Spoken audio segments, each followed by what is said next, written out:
Thought for the day. Sometimes the hardest part of the journey is believing you are worth the trip.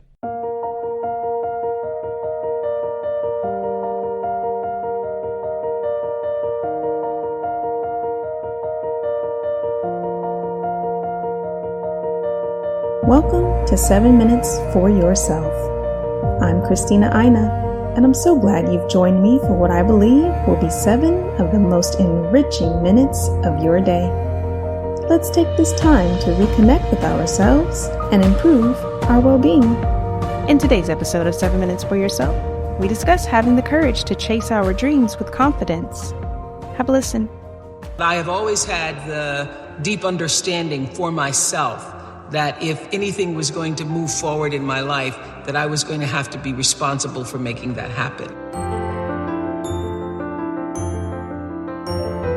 I know that to be true now and can articulate it as you are responsible for your life. And if you're sitting around waiting on somebody to save you, to fix you, to even help you, you are wasting your time, because only you have the power to take responsibility to move your life forward. And the sooner you get that, the sooner your life gets into gear.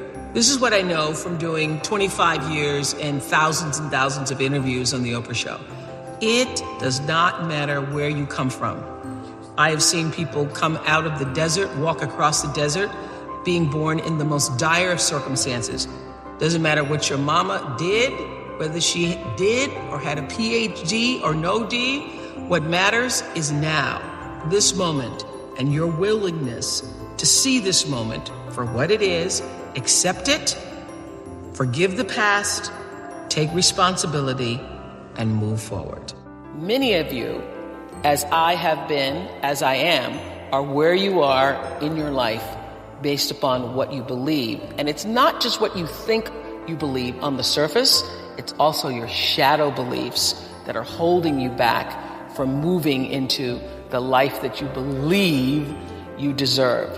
What I know is if you're not looking at the shadows, if you're not looking at what is subconsciously running through the tape in your mind, telling yourself you're not good enough, you're not worthy enough, you're not smart enough, you're not enough, which is a tape that's playing for a lot of people. If you're not conscious of that, then you end up acting out of that belief system and not out of what you know to be the truest or want to be the truest for yourself. You don't become what you want, because so much of wanting is about living in the space of what you don't have.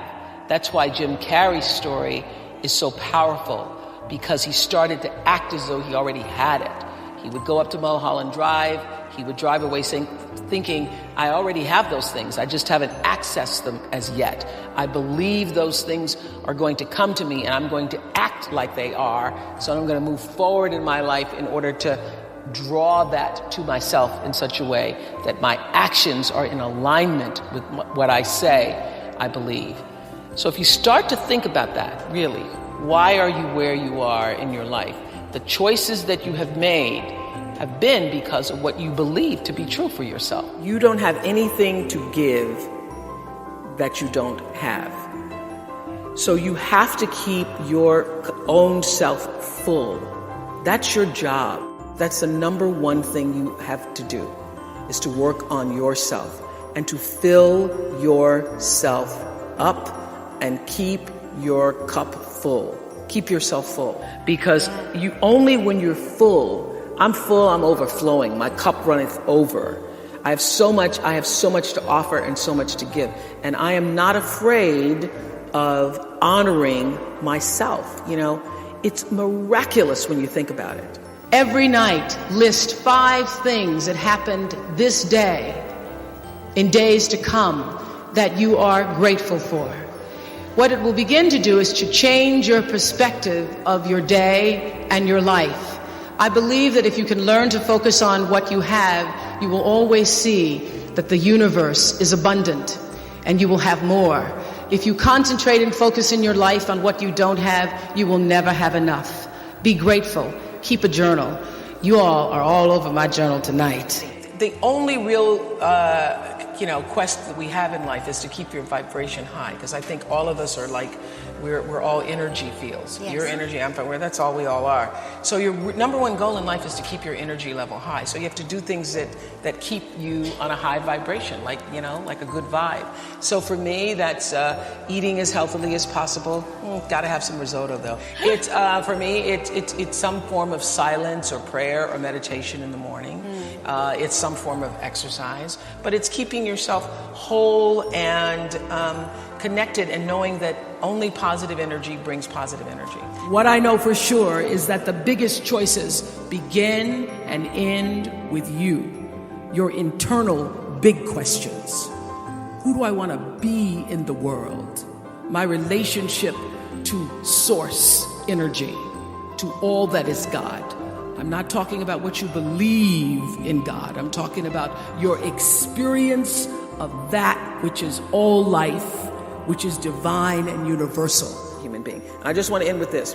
There are no mistakes. There really aren't any, because you have a supreme destiny.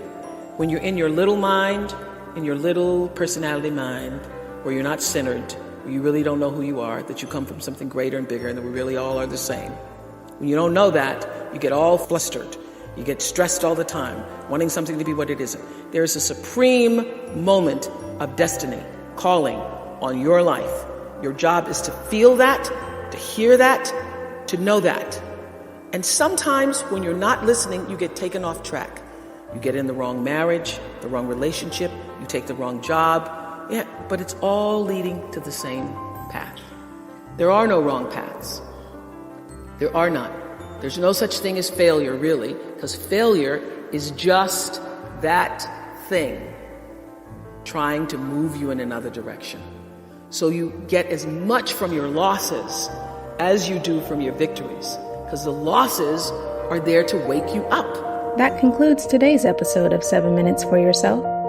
Please take a moment to rate and review the show on Apple Podcasts. Today and every day with your kiddo is a gift. Enjoy it. Thanks for tuning in.